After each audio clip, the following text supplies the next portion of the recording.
All right. Hello, everyone. This is Lisa with IVF Manifesting a Miracle, and I'm really excited to speak with my friend today. This is Brooke Berndt. She is a fellow fertility sister, warrior, just amazing advocate, and I'm so excited that she's with me today and that you get to meet her. Welcome, Brooke. Hello. Thanks for having me, Lisa. Yes, you live here in Colorado as well, and I'll never forget, like, when we met, it was a couple years ago, and the thing that's really cool about when you meet a fellow fertility sister, like, you have this immediate bond, you know? Yeah. And when we met, I can't remember, it was like at an event kind of thing, but like we just started chatting and right away connected. Yes. And I've had a friendship ever since. And our community just, like, it's wonderful, right? You're sisters forever in this experience that you don't ever plan to go through, right? No. And you think you're alone sometimes. Very much so. And, I mean, you're very vocal on your social media, which I really love, and serving your community in so many different ways, which we'll talk about. But like, I admire like the journey you've had for 8 years. If you want to talk a little bit about kind of where you are now and kind of like how it got you to where you are now. Yeah, I'd love to just kind of let you just share a little bit about your story. Great. Thank you. It was about 9 years ago that we started on our journey this summer. So like most people we got married and we decided the summer to pull the proverbial goalie and go for it and get pregnant, and really didn't think that we couldn't. I mean, I was 36 at the time, so just with my knowledge and understanding, I thought, why not, Mm-hmm. So we tried and nothing happened. And kept trying, and then everyone around us was getting pregnant like that. I mean, it was just, people were announcing it, friends, family, etc. And so we're going, and every month I'm going for that peeing on the stick, and it's just nothing is happening. We were going through a hard time anywho, because I had just lost my business. And that does play a big role in this, a family business of 10 years that I invested a ton of time into. And so there was a lot of stress going on in our lives, on top of trying to get pregnant, right, and being newly married. And so needless to say, we tried for about a year with, no success. And then a friend of mine, who was a respiratory therapist, God bless him, she spoke into my life. She said, my aunt is a nurse practitioner. Why don't you go see her? Because I really didn't understand the world of a fertility clinic at that point. It wasn't talked about a lot. I mean, I didn't have anybody else going through it around me. No. So I just kind of took the next best advice. And isn't that sad? Like, when you're starting down this road and you really kind of, you have to get kind of that good advice early on to get on the right track. And you could be just spinning your wheels for a long time if you're not really well informed. And none of us ever prepare to go down this road. So exactly. We trust our doctors to kind of guide us, right? So did you see, who did you see after?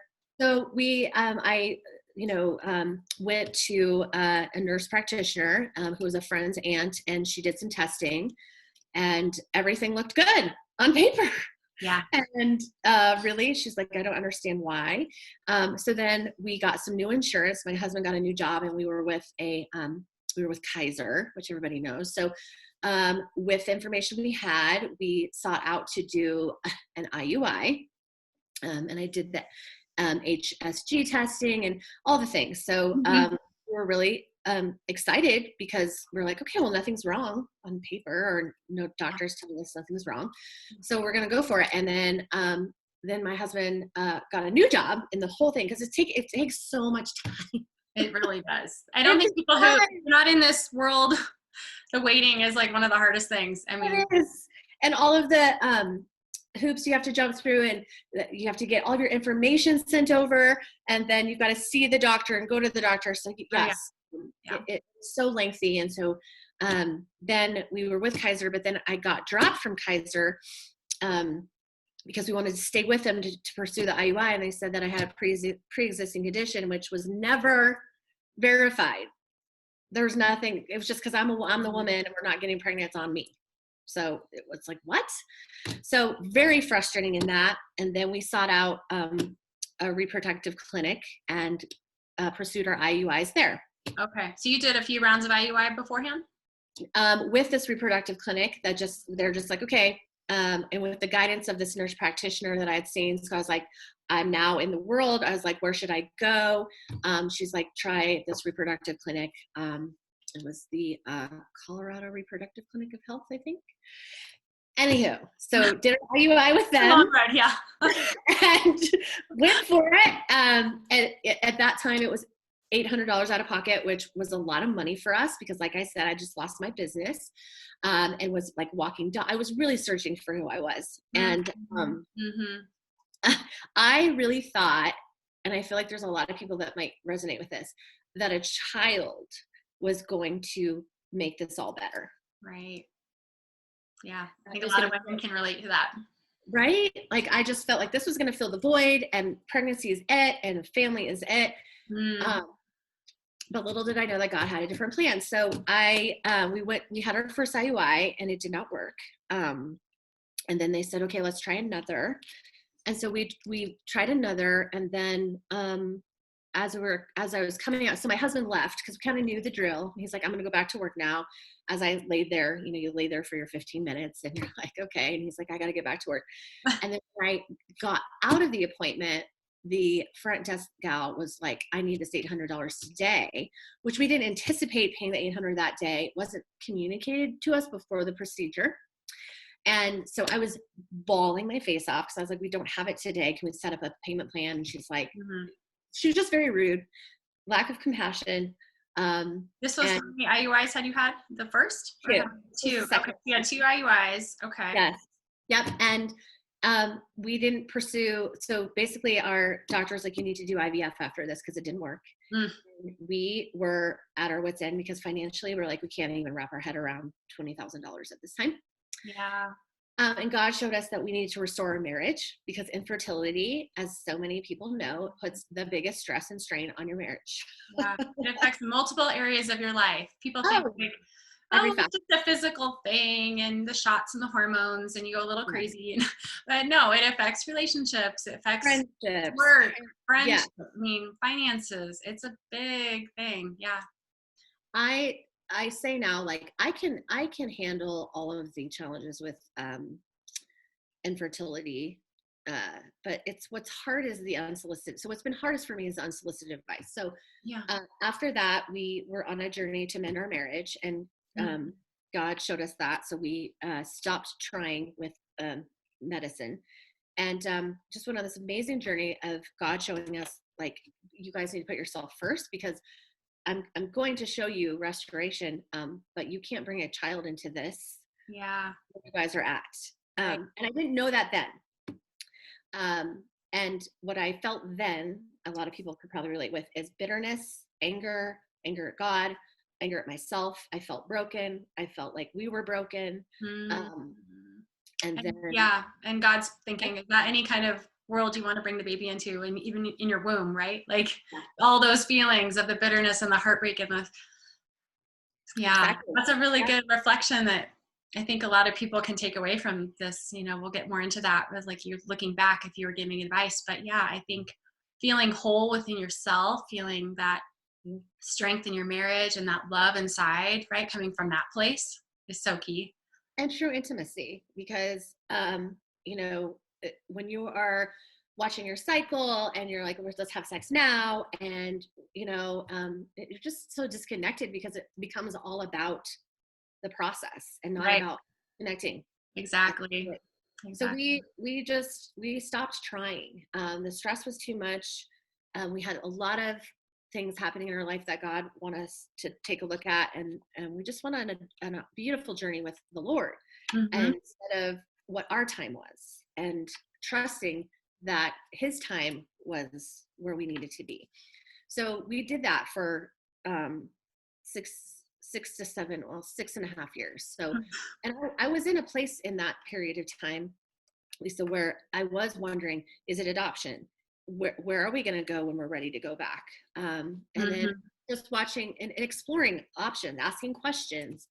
And then a friend of ours did end up going through IVF and having twins, and exploring that a little bit. So just exploring it and asking questions, like understanding, like what is this? Yeah. What are you going through? What are you putting your body through? Like, okay, but not feeling the urge to act on any of it. Until 2 years ago, I was just, we were in such a good place, so much purpose in our life. And I wasn't, when people were announcing pregnancies, it didn't trigger me like in the beginning. Not much triggered me, except when people would say, why don't you adopt? Why haven't you done this? You should. And that just woo-wee. I agree. Yeah. That's not how you walk alongside someone going through this. Would you agree? Totally. The shoulds, the advice, unsolicited advice, it's unless you walk this path, and everyone deserves, if they want to have a child of their own, to carry a child or however way, I mean, and you and I agree, we were going to become moms in one way or another. Like, that's in your heart. That's a desire. Like, I had to let go of the how is that going to happen? But for you, like, you went through IVF, and I see the mama necklace around your neck. Yeah. So we went back to a clinic and did some testing, and then found out that with my AMH and the quality of my eggs, I had very no eggs, and the quality of the eggs that I did have were very poor. But that for us being, so grounded in what God wanted, the numbers really weren't the deciding factor. It was devastating to hear at the time, because you process that the next step might be egg donor, would be egg donor. That's what they suggested. They suggested that. Okay. Yeah. So that really for me, Lise, it was pointing towards me. The unexplained infertility at that point in time it all comes down to me. So that was a hard pill to swallow, and I prayed on that. And we prayed on, is egg donor our path? Or do we want to try with our eggs? Because, we aren't in numbers. We're more of a faith walk. Yes. And God showed us through a friend. People speak to me through, God speaks to me through people. Right. And a friend said, hey, Brooke, I confided in her once I found out the news. She said, you will be giving that baby life. And I just was like, that's God speaking. Wow. Yeah. So we pursued egg donor, and that's a whole nother, we can talk about that. That's another topic that, and I'll be covering that, I'm sure, with my fertility doctor as well, because I think a lot of women are interested in learning more about that. Yeah. It's scary to hear, but it is beautiful. Yeah. And so we went down that road. And so, yes, today I'm 22 weeks pregnant with a beautiful gift of a child being weaved into life, with 3 people that have made this baby. I'm like tearing up because I'm just so overjoyed for you. It's like, thank you. And I'm on the road. Long girl. Yes. And there's so many layers to it that we had to go through. We had to see a psychiatrist, because there's a biological aspect of this that I had to mourn the loss of. Yeah. But then there's what I discovered, what God showed me, was epigenetics. And, I didn't even know that word. Or what that even meant. Can you share with people a little bit about what that is? So epigenetics are the qualities that your child, so you might be giving up and sacrificing your DNA, your physical attributes. But there's science and proof, and that there's, when you do have your child takes on your quality, your attributes, your mannerisms, like who you are. And they do say a lot of times, they're like, when the baby comes out, it looks just like you. So, there's just a lot of things that we just don't know about it. But, you are giving that child, blood. And I was going to say your blood, your heart. Yes. Yes. You're connected no matter what. Like you're connected to that baby. And I know you feel it. Like, how are you feeling right now? So we've talked about this too. There's a lot of layers to that. Going through IVF, And right now at 22 weeks, I feel so connected to our son, or having a boy, more so than when we first found out. So, you find out you're pregnant, you get the news, then you have to go through the beta testing, then you have to go to all these little like mini graduations that take you along. Yeah, you celebrate every little step. Your heartbeat. Yeah, but I felt more connected to the process than to the fact I was pregnant. Okay. Because I was like, okay, we get to graduate, we get to go on, not like I'm truly pregnant. Because I don't know if you feel this way, IVF just kind of paves that road for you, the cycle, the medication, the appointments, the wait time, like, and then the news and processing. We just didn't have a lot of time to process, because it's like, okay, you got to take your medication, you got to take your progesterone. Okay, you got to do this. And like, you're so fixated on the process. Yes. I better do these things or this is not going to happen. Then let it, like, truly, I'm like, my body is doing this solely on its own. It's amazing. Yeah. It takes a real like intention when you're going through this, being aware. Self-awareness, I think, is like a huge quality for women to kind of cultivate during this process, to know your body, to know what it needs, and to tap into that, like you're feeling, I'm sure, the kicks maybe now and everything. So, I mean, it's just appreciating every step, which I know you do because of this long journey. And you kind of like, have every little step you want to celebrate because of just how long it's taken to get to this point. Yeah, because in our process, we didn't always move forward. We would move forward and then we'd move backward. Yeah. Found a donor, and then the donor. Oh yeah, I remember that. Move forward. We had a hysteroscopy. Everything looked great, but then I found a lump in my breast. So then we had to deal with that. So then we moved backward, and then they found something irregular with my heart. So then they're like, you need to go do this testing before we go forward. So it's like, oh my God, it wasn't just constantly moving. Nobody I know really has had a smooth sailing ride through this. I mean, I've had multiple setbacks. It's like, even with our one embryo, I mean, it's like the polyps formed. Oh, then you have scar tissue that formed. Oh, now fibroids formed. It's like everything, like there's setbacks, and how you ride that roller coaster and get through it. Like, it takes such strength. I mean, you are like one strong woman for sure. Like, for what you've endured for 9 years. Yeah. And now we're living in a pandemic, going through, you're pregnant. I mean, it's like, here's one more curveball we're going to throw at you. Like, let's see if you can get through this one. But like, well, I mean, you're handling it well. I see you getting out, and like you and your husband, or, you're doing projects and like feeling good overall, I think. I mean, we have a very full life. And I know for a lot of people, I never let, and I really don't love to say infertility. I like to say fertility challenges. When you label you're more than that. You're more than just your diagnosis. I agree. Yeah. Right. And so I see a lot. And we get to define, like, we define that, right? Like, yes. Yeah. I like your positive spin on it. Fertility challenges or fertility struggle versus like, I mean, and we're celebrating right now, we should mention, like, National Infertility Awareness Week. How would we rename that? So, how would we rename that? National Fertility Challenges? No, I don't know. Yes, I think there's got to be a lot of things that change in the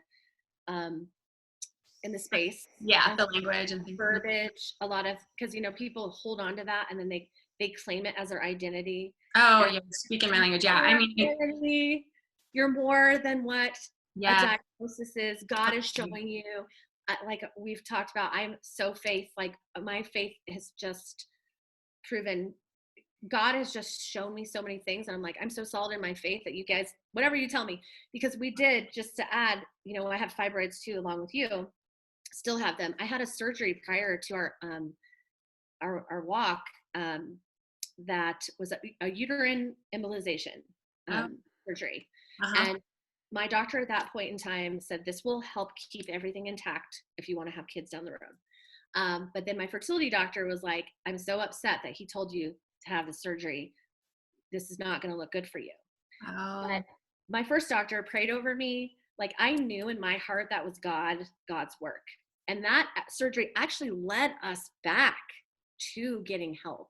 because I was so Mm-hmm. like, okay, this is a walk. This is a step forward. I feel like we have knowledge and power. Yeah, yeah. Let's move forward. Let's get more information. Right. But I've never let one doctor's diagnosis define our walk. Good. I mean, yeah, you get That's to the write. best advice I can give to this community. Get more information. Exactly. You have Exactly. to. Yeah, I like Brene Brown's analogy about you get to write the ending to your story. Like you hold the pen and you might not know how you're going to be a mom or like, but like, don't let infertility define you. Yes, And we're doctors define it for you. I know.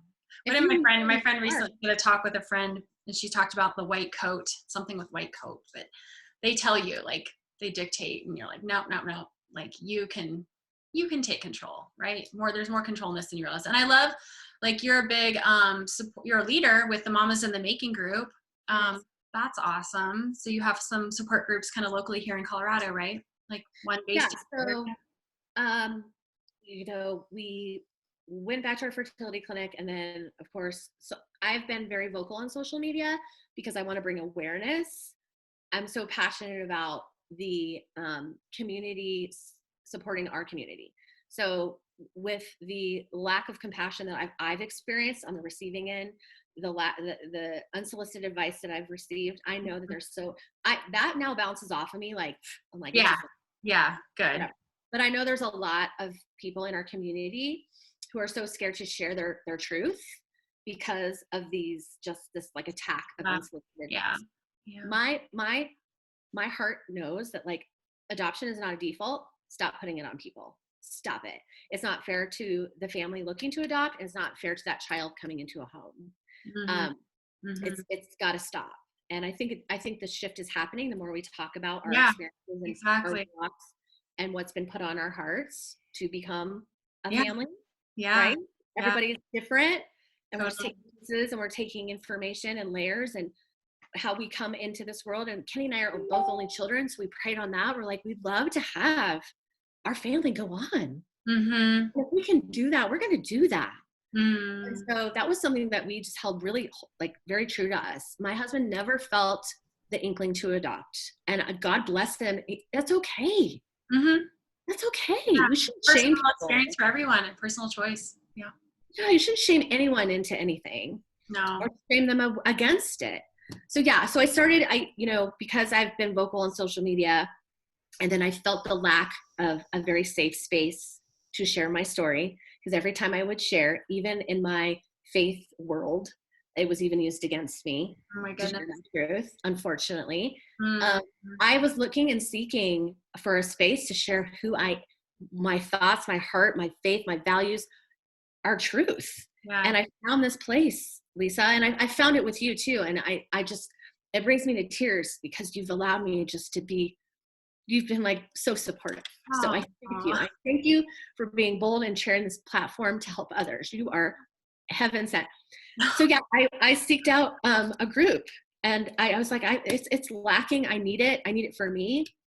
And then I found that they needed leadership in Colorado. So I applied for it, and God showed me that you need to lead people. You need to hold a safe space for them and show them that God's word is so powerful.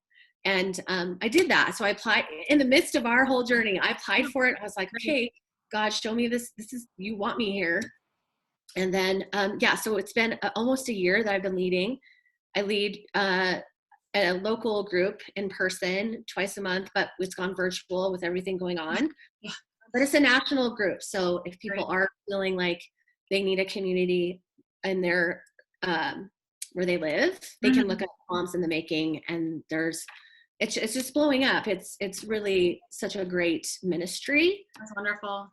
To people in the fertility world. So, and I love like what you're channeling that kind of pain you've gone through for good, and like helping other women to fund their fertility treatments, which I think is wonderful. Like you, and I didn't really get to formally, introduce you, but like you're this multi-passionate entrepreneur, like doing a lot of things, and I love it. Can you share a little bit about like how you're helping women with online business? Yeah, so we, when I first started on the journey to try to get pregnant, I was seeing an acupuncturist, and she was like, Brooke, you really need to get healthy. And I'm not talking about the health that the world's telling you. I'm talking about getting your body alkaline.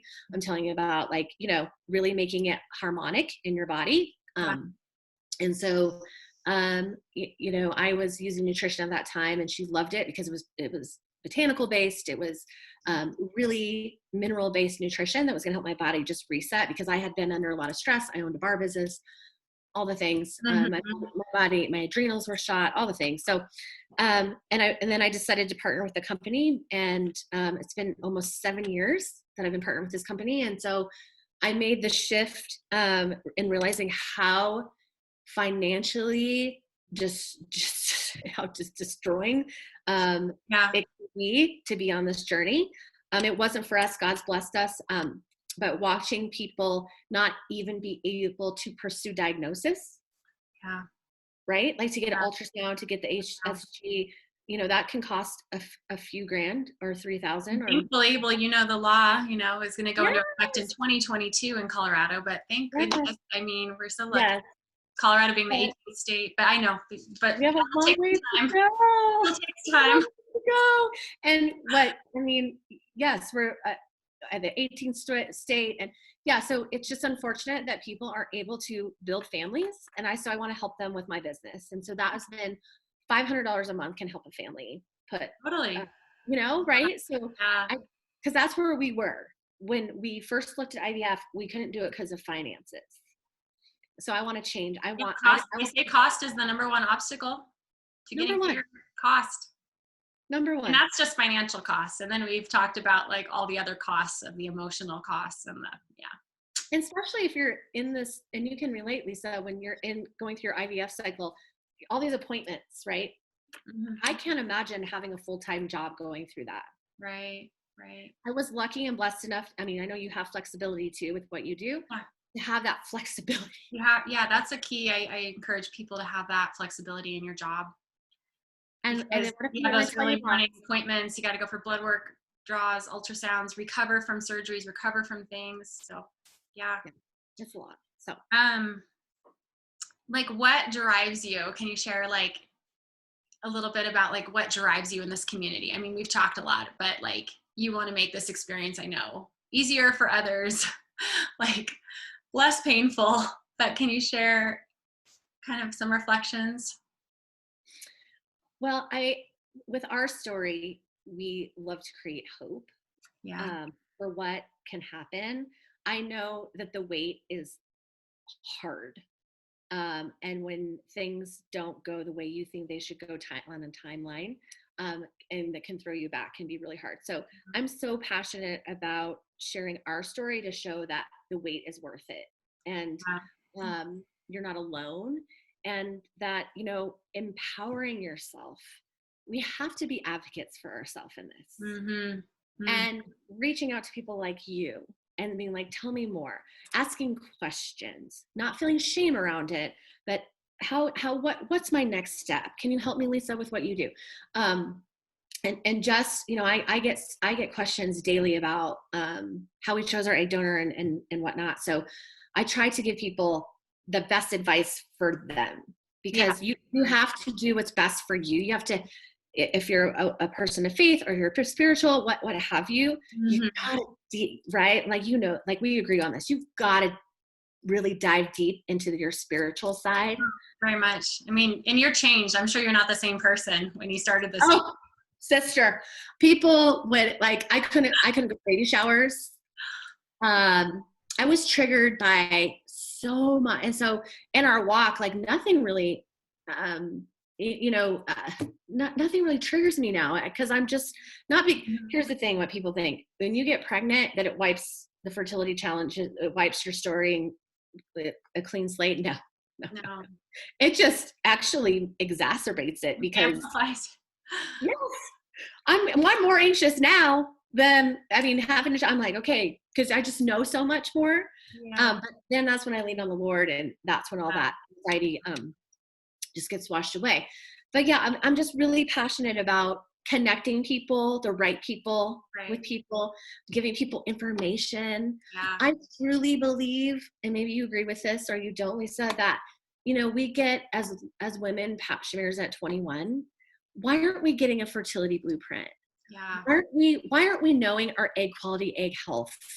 Why aren't we just getting more options? I think, yeah, Right? you're tapping into my next question. I was going to ask you about, like, what advice you would give people maybe just starting down this road, or just early on, for any woman, really. It's just knowing this, right? That knowing this information, knowing our body, our, Yes. egg Most quality. women don't even know. I'm 45 years old, and my friend who's 44, she's like, I don't even know my cycle.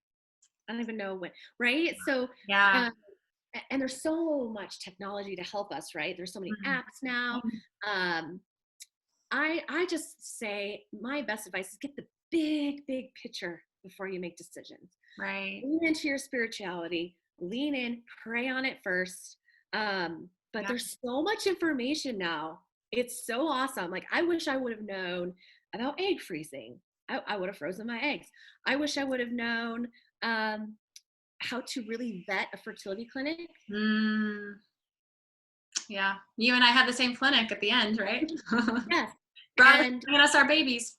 yes. And so is it important to you to have really good bedside manner? Is it important to you that you have a really good relationship with them? Or is it important to you that they have numbers?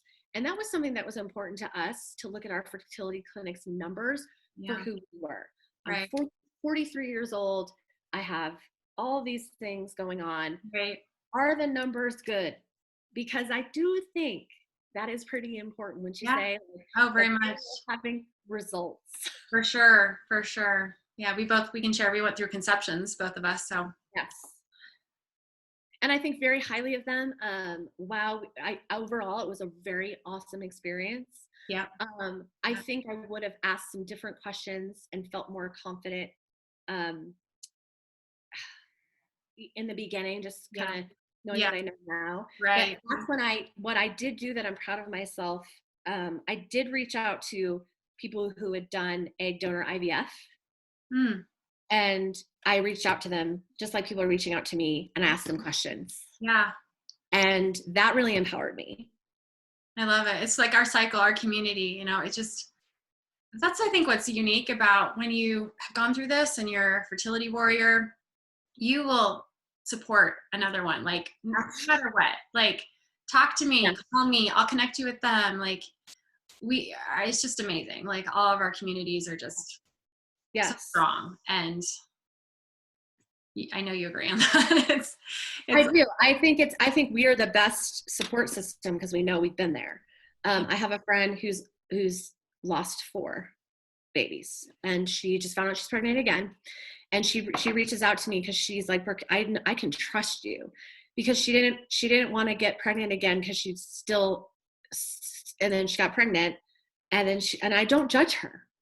And what I do, I said to my friend, I said, how can I hold space for you? And how can I support you from this point further? I'm not giving her any information. I'm not hooking her up with my fertility clinic. I just said, in this moment, how can I be there for you? yeah. What can I pray for you today? Because I think everyone wants to fix the situation. I know. And people don't need that when they're in this pain. Exactly. I've had people have asked me too, like, what advice do you give people who are struggling? Like, what could I tell my friend? And I'm like, just like you said, holding space, letting them know you're thinking of them.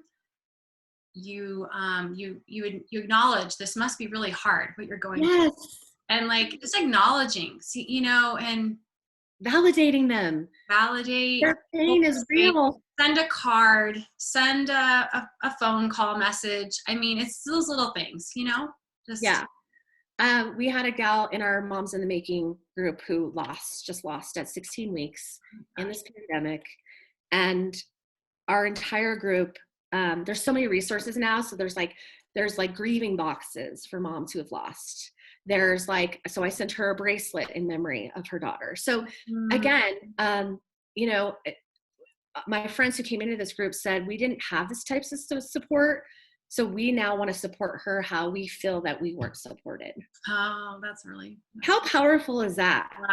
Yeah. And so I think again that space, holding space for these women to share their stories, whatever it looks like, Mm-hmm. whether they're on their way to adopt, whether they're on a third miscarriage, whether they're praying for it to happen naturally, whether they're in the middle of an IVF cycle, we have to hold space for everyone. It can't be like, oh, we get to hold space for you because you're doing what we think you should be doing. No. No, no, friends. So you do that so well.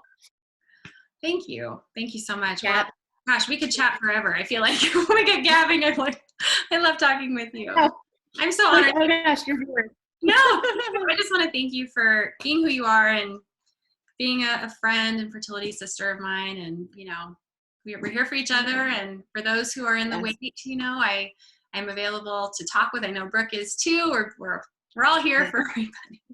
But I'm really excited to connect with those who are in need of extra support, and can't wait for my book to come out. Brooke, I'll be sharing it with you when that does come out in June. But I'm so excited. thank you. So reach Yes. out And to I just want to leave go ahead. your people with one of my favorite quotes, especially right now. Yes. It's about hope, because I think holding on to hope in every phase of just hardship is what is going to help you get through this. So it's hope is being able to see light in all despite the darkness. So you have to find joy in your days. Yes. And Yes. hold on to that joy and hold on to that little piece of hope, because Yes. hope is Hope is not on hold, right? And we talk about this pandemic. Everything's on hold, but you can't put hope on hold. Yep. That's all.